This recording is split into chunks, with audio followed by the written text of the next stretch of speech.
So, Shone Washington, defensive lineman out of New Orleans. Tell us about him. Yeah, this is a kid out of Warren Easton. They get back into Warren Easton with the addition of Washington, and he's going into his junior year. He's a D lineman. He's ranked as a D tackle in the top 20 D tackle nationally. He's a member of the top 250. So early on, with 2 years of high school left, he's already pretty well thought of.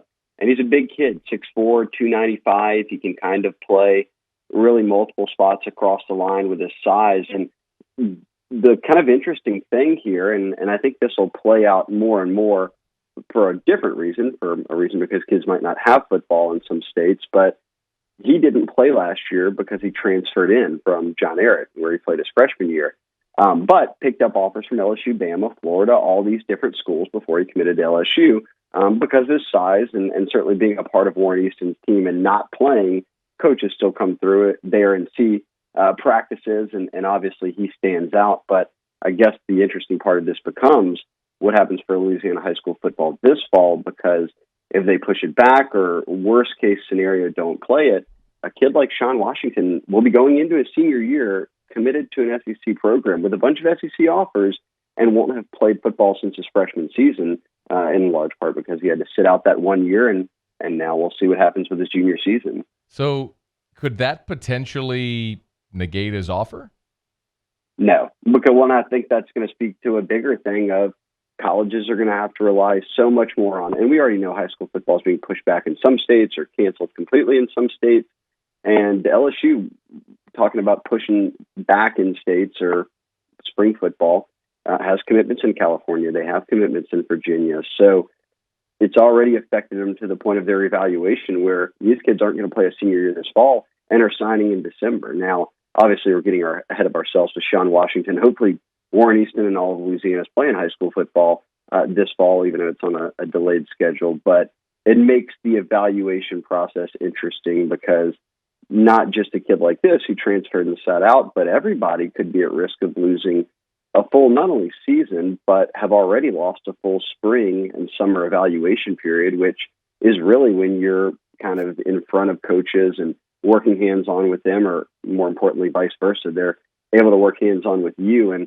as a prospect, that's where offers come from often. So we've cut out a big chunk of this eval period already. I'm just really interested to see what high school football in each state looks like over the fall and into the spring. I want to delve a little deeper into that, Shea, but first, a few more about Washington.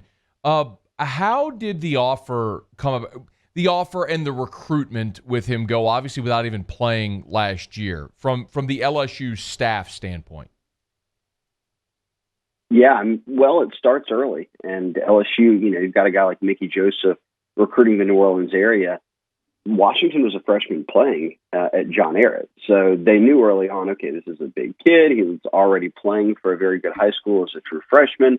This is someone to keep an eye on. And then while he couldn't play last year, they still got to get an eye on him. Warren Easton's coaches know plenty of college coaches around the country. And when you call and say, what guys do you have, you're not leaving him off the list. In fact, he's probably up there near the top, even if he's not eligible to play in that 2019 season.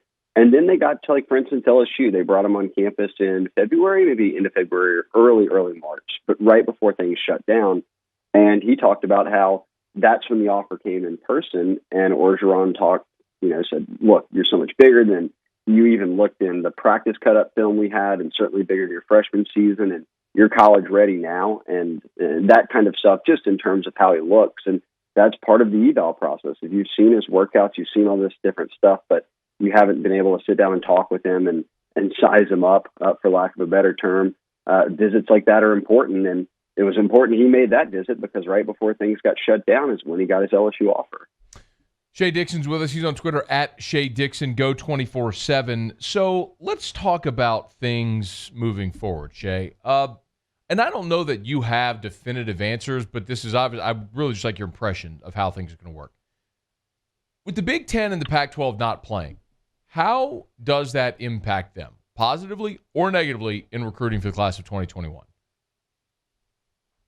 Well, negative. It can't affect them positively in any way that I could see. It's going to be negative because right now we're still in a dead period, and they keep they're going to kick that can down the road further and further. If we're worried about guys playing college football, certainly way down the line becomes the thought of bringing recruits and their families, on an official visit weekend where they're interacting with the players and staff the whole time. So not playing football in addition to that, is big. You've got nothing but Zoom calls and phone calls, which is what everybody's already, these coaches have said, look, we can only do so much of this. It's tough for us to recruit a whole class of guys, especially guys who maybe aren't from your state or haven't visited your campus. If there's a ban on that, well, you can only do so many facility tours over Zooms or talks over the phone before a kid just says he wants to visit. And even if, let's say they play games, even if you're not visiting, are you able to get into campus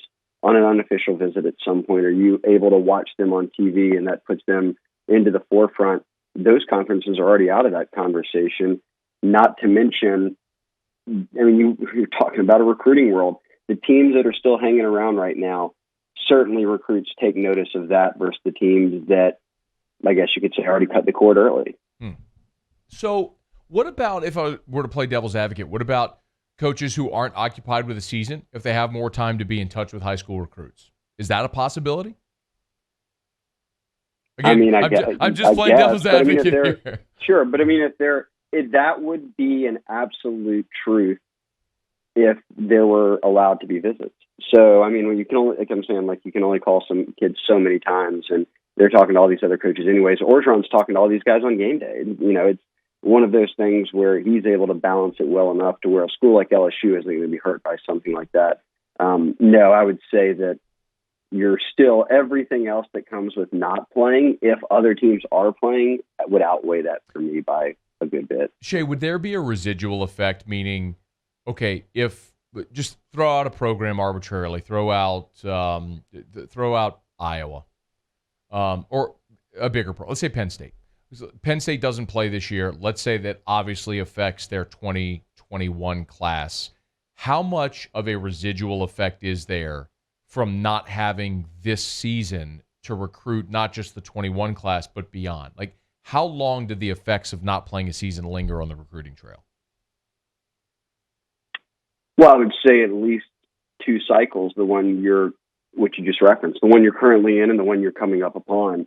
I would say the flip side of that to be what would be the exact opposite of not playing? It would be playing and winning a national championship. So let's look at LSU as a case in point here. Yeah, I think that they would just won a national championship. The current class of guys, which they have 16 commits, they've landed some pretty big fish. It looks like they're going to finish with a top 5 class for sure. Winning a national championship really helped. But it's really helping in next year's class, right? Mm-hmm. The 2022 class, because those kids right now, there's 16 commits. A handful of them were already committed before you even played that season. A lot of your guys who are 5-star top targets were already committed or were committed to another school during the season, and you don't have a fresh slate to start with. I think that's where 2022 for LSU, all these kids say, man, as soon as I got into recruiting as a sophomore, all I saw was LSU on TV winning a national championship. So I guess the flip side of that would be that, yes, it will hurt them this year. Penn State, for instance, the arbitrary program you threw out, has 13 commits, and you can get to 25. So if they're not playing, then they're relying heavily on, I think that they would hope that other people aren't playing and those teams aren't front and center every week is my guess of what their hope would be. But it's a little bit tougher. It just becomes all you have to sell is what happened a year ago and then nothing this year. And I think for kids who are sophomores, 2022 class, I'm getting offers now. Some teams I'm getting offered from, I'm watching every Saturday. The others are out of sight, out of mind until a year from now when I might already be committed to a school. So I know that's long-winded, but it's going to affect 2 classes.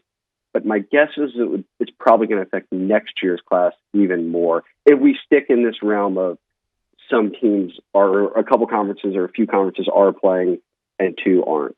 So, and I look, I could go deep in the woods in this conversation because I do think it's fascinating to see how this all plays out. Then what about if the Big Ten, Pac-12 do play a spring season and their spring season is overlapping National Signing Day and potentially affecting early enrollees as well? Because mid-year enrollees, I presume, wouldn't be allowed to play in the 2021 season. So How does that play out? Have you given that any thought?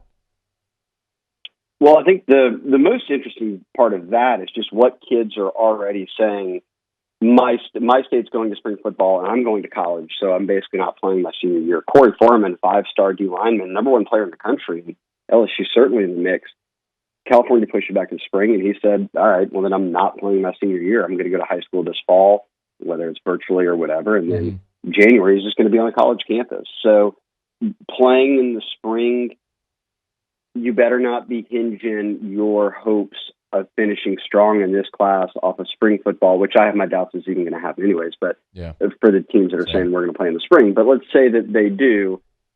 Don't hinge your hopes of signing a great class right now on what you do then, because as you noted, Matt, in December and February, everybody's signing. Like, so if your spring season is in February or March, your classes and all of a lot of the top prospects, if not most of them, and I don't know what's going to happen in a weird cycle like this, but traditionally they'll sign in December or February, right? And most of these classes at the top of the top 25, 30 classes in the country are well on their way to be putting together, and that's the plan for those kids. So that's going to be what's odd. If they do play spring football, then you're playing for the next class. It's not like, oh, we won a national championship, and then a month later was signing day, and we got red hot with a couple of prospects.